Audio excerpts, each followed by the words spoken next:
प्यारे दर्शकों नमस्कार। तारीख आज 25 जनवरी 2025, दिन शनिवार और हिंदी पंचांग के अनुसार आज माघ माह के कृष्ण पक्ष की एकादशी तिथि है। आइए जानते हैं उत्तराखंड की तमाम बड़ी खबरों को फटाफट अंदाज में।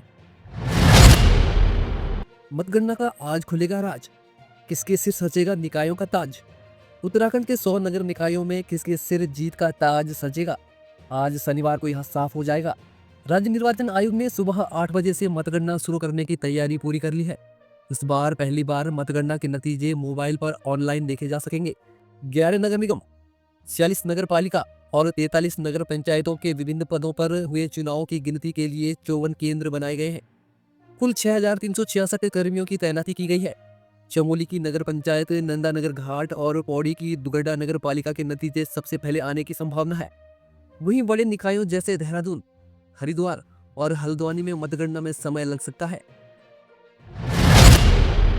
पीएम मोदी के संभावित दौरे की तैयारियां तेज, बुखवा और हरसिल में व्यवस्थाओं का निरीक्षण। प्रधानमंत्री नरेंद्र मोदी की फरवरी में गंगा के शीतकालीन प्रवास मुखुआ और हरसिल का दौरा संभावित है। इसे लेकर जिला प्रशासन ने तैयारियां तेज कर दी हैं। जिलाधिकारी मेहरबान सिंह बिष्ट ने अधिकारियों के साथ मुखुआ और हरसिल का दौरा किया। पीएम की अगवानी के लिए मुखवा की सड़कें सुधारी जा रही है और बिजली, पानी, पार्किंग की व्यवस्था की जा रही है। गंगा मंदिर और गांव के प्राचीन भवनों का सौंदर्यीकरण किया जा रहा है। मंदिर समिति और ग्रामीण प्रधानमंत्री के आगमन को लेकर उत्साहित है। वाइब्रेंट विलेज योजना के तहत हरसिल और बगोरी गांव में भी विकास कार्यों का निरीक्षण हुआ है। हरसिल में सभा स्थल के लिए उद्यान विभाग के परिसर को सजाया जा रहा है। संभावित दौरे से शीतकालीन यात्रा और पर्यटन को बढ़ावा मिलने की उम्मीद है। वोटर लिस्ट में गड़बड़ी का गजब हाल, पूर्व सीएम भगत सिंह कोश्यारी बने भगवान सिंह। उत्तराखंड निकाय चुनाव में वोटर लिस्ट की गड़बड़ी के कारण कई लोग मतदान से वंचित रह गए। इसमें पूर्व सीएम भगत सिंह कोश्यारी भी शामिल रहे। पिथौरागढ़ नगर निगम क्षेत्र में उनके मतदान स्थल पर मतदाता सूची में उनका नाम गलत दर्ज था। सूची में भगत सिंह कोश्यारी की जगह भगवान सिंह कोश्यारी लिखा गया था। इस गड़बड़ी के चलते वह मतदान नहीं कर सके।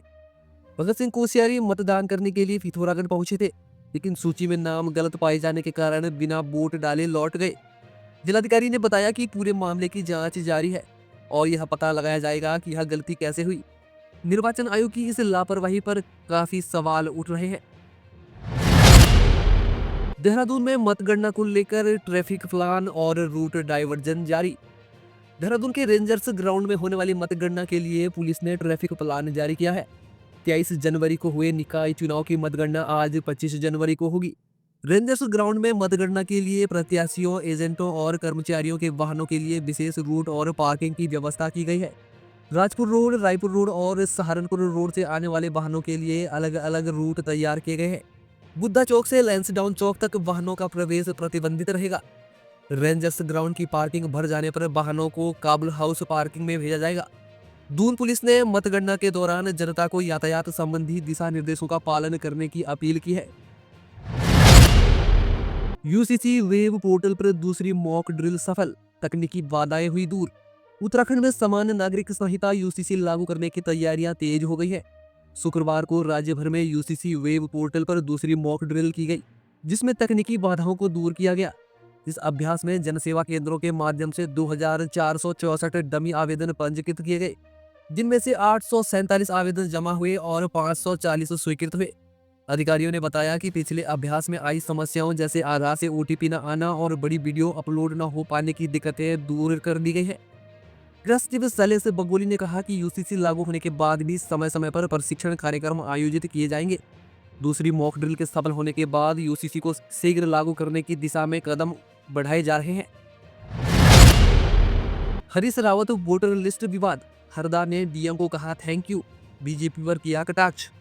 उत्तराखंड के निकाय चुनाव में पूर्व सीएम हरीश रावत मतदान से वंचित रह गए। उनका कहना है कि देहरादून डीएम ने शाम 6:38 पर उन्हें सूचित किया कि उनका नाम माजरा वार्ड की बजाय वार्ड 58 डिफेंस कॉलोनी की वोटर लिस्ट में है। इस दौरान वह दिन भर वोटर लिस्ट में अपना नाम ढूंढते रहे।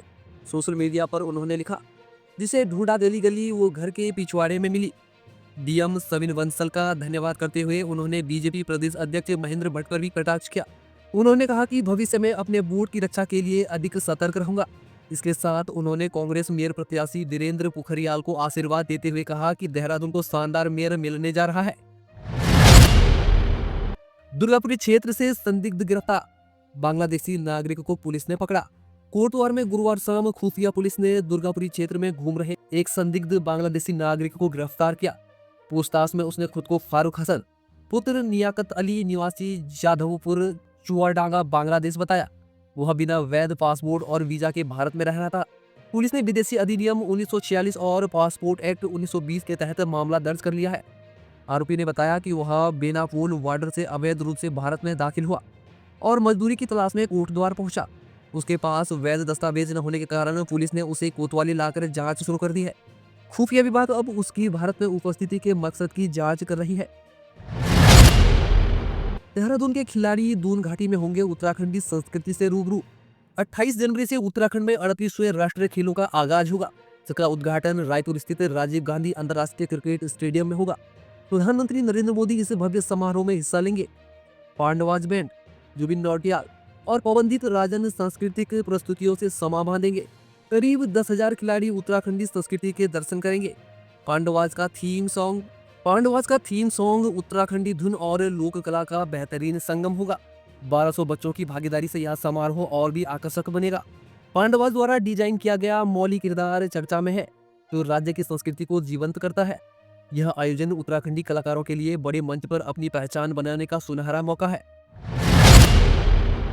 प्रयागराज महाकुंभ में उत्तराखंड पेवेलियन है खास, मन मोह लेंगी प्रतिकृतियां। प्रयागराज महाकुंभ में उत्तराखंड पेवेलियन श्रद्धालुओं को राज्य की दिव्य संस्कृति से परिचित कर रहा है। यहाँ केदारनाथ और बद्रीनाथ द्वार, चारधाम मंदिरों की प्रतिकृतियां, हर की पौड़ी और गंगाधारा के दर्शन कराए जा रहे हैं। पेवेलियन में उत्तराखंड के पारंपरिक उत्पादों की प्रदर्शनी और सांस्कृतिक कार्यक्रमों को आयोजन किया जा रहा है। सीएम धामी ने इसे आगामी हरिद्वार कुंभ के लिए प्रेरणादायक बताया है। पेवेलियन में हिमाद्री ब्रांड के हस्तशिल्प, बांस और खादी उत्पादों के स्टॉल लगाए गए हैं। श्रद्धालुओं के लिए आवासीय सुविधाएं और स्थानीय भोजन की व्यवस्था की गई है। 40,000 वर्ग फीट में फैला यह पेवेलियन प्रयागराज के प्रमुख स्थलों से नजदीक है और रोजाना हजारों तीर्थयात्रियों का स्वागत कर रहा है। हल्की धूप ने ठंड से दी राहत, 25 को मतगणना के लिए भी साफ रहेगा आसमान। उत्तराखंड निकाय चुनाव के दिन मौसम सुहावना रहा, जिससे लोग मतदान के लिए घरों से बाहर निकले। देहरादून में अधिकतम तापमान 23.8 डिग्री और न्यूनतम तापमान 9.2 डिग्री दर्ज किया गया। आगामी दिनों में भी मौसम शुष्क रहेगा। आज 25 जनवरी को मतगणना के दिन आसमान साफ रहेगा, जिससे प्रत्याशियों और कार्यकर्ताओं को जश्न मनाने में कोई दिक्कत नहीं होगी। विशेषज्ञों का कहना है कि इस बार विंटर बारिश का कम होने से मौसम में बदलाव देखा जा रहा है। उत्तरकाशी में लगातार भूकंप के झटके, वरुणावत पर्वत में दरारों ने बढ़ाई चिंता। उत्तरकाशी और आसपास के क्षेत्रों में शुक्रवार सुबह 3 बार भूकंप के झटके महसूस किए गए। पहली बार सुबह 7:42 पर और दूसरी बार 8:19 पर रिएक्टर स्केल पर 3.5 तीव्रता के झटके पाए गए। तीसरी बार 10:59 पर यह झटके महसूस किए गए। भूकंप का केंद्र 5 किलोमीटर गहराई पर था। वरुणावत पर्वत पर भूस्खलन जोन से मलबा और पत्थर गिरने से लोग दहशत में आ गए। हालांकि जिले में जान माल के नुकसान की कोई सूचना नहीं है। विशेषज्ञों के अनुसार प्लेटों की हलचल से यह भूकंप आए। जिलाधिकारी ने सभी तहसीलों में स्थिति का जायजा लेने के लिए निर्देश दिए हैं। वहीं वरुणावत पर्वत की कमजोर स्थिति ने भूकंप के प्रभाव को और गंभीर बना दिया है, जिससे स्थानीय लोग चिंतित हैं। अमित शाह के वादे के बाद भी नहीं हो सका केसरवाला में सड़क निर्माण। देहरादून के केसरवाला गांव के लोगों ने नगर निकाय चुनाव में वोटिंग का बहिष्कार किया। उनका आरोप है कि केंद्रीय गृह मंत्री अमित शाह ने 2022 में सड़क बनाने का वादा किया था, लेकिन अब तक सड़क नहीं बन पाई। नगर आयुक्त नमामि बंसल ने बताया कि केसरवाला कैंट क्षेत्र में आता है, जहां विकास कार्यों के लिए रक्षा मंत्रालय से अनुमति लेनी होती है। अनुमति के अभाव में सड़क निर्माण अटका हुआ है। केसरवाला के निवासियों का कहना है कि नगर निगम में शामिल किए जाने के बाद भी उन्हें बुनियादी सुविधाएं नहीं दी गई।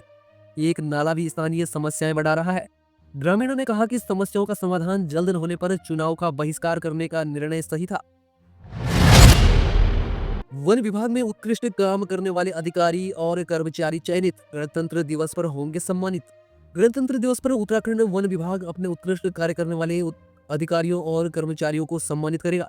चयन समिति ने 54 कर्मियों को व्यक्तिगत श्रेणी और 17 टीमों को सामूहिक श्रेणी में चयनित किया है।